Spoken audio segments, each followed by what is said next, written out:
Kumustahin na natin ang sitwasyon ngayon sa Ninoy Aquino International Airport o NAIA. May ulat on the spot si Sandra Aguinaldo. Sandra? Yes, Rafi, alam mo ngayon dito sa NAIA Terminal 3 ay dumarami na yung mga pasahero na dito sa check-in counter ng NAIA. At ilan po sa ating mga nakausap kanina ay nagsabi sila na yung iba uuwi sila sa kanilang mga probinsya para po dalawin yung mga mahal nila sa buhay na yumaon na. Pero at the same time ay sasabayan po ito ng pagpapahinga o pag-unwind nga sa kanilang mga probinsya. Pero meron din tayong mga kababayan na papunta naman sa ibang bansa dahil nga po long weekend at balak nila sabayan na rin ito ng pagbabakasyon.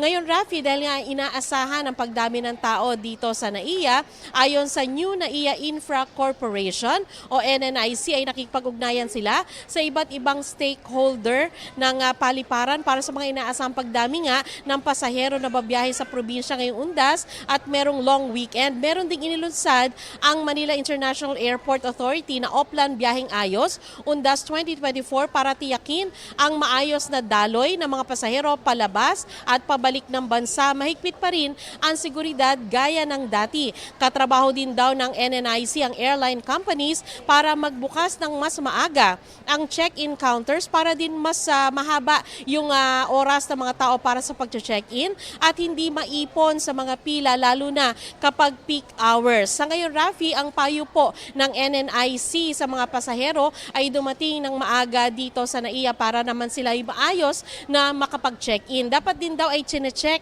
ng mga pasahero yung mga advisory, mga guidelines ng kanilang paliparan at maging ng kanilang mga airline para alam nila, updated sila kung ano ang nangyayari o kung meron bang abiso ang mga airline nila sa kanila. So Rafi, yan muna ang pinakahuling ulat mula dito sa NAIA Terminal 3. Rafi? Sandra, saan inaasahan itong bagong pamunuan ng NAIA yung bottleneck dyan sa lugar? Kasi we understand, di ba, wala nang x-ray. Pagpasok mo ng airport, pwede ka nang dumiretso doon sa counter. Pero saan nagkakaroon ng mahabang pila?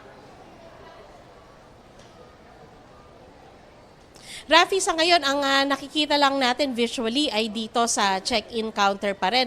Pero tama ka, wala na kasing ang x-ray doon sa pagpasok. Kaya ang bilis namin nakapasok kanina. Kaya lang pagdating nila, syempre kahit paano dito sa aking likuran, meron pa rin pagpila para doon sa kanilang check-in.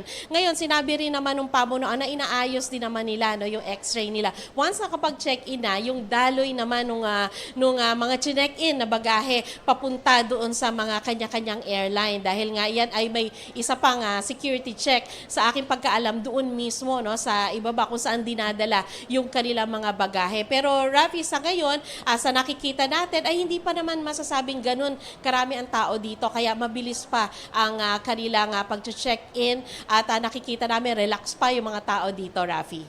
Maraming salamat, Sandra Aguinaldo.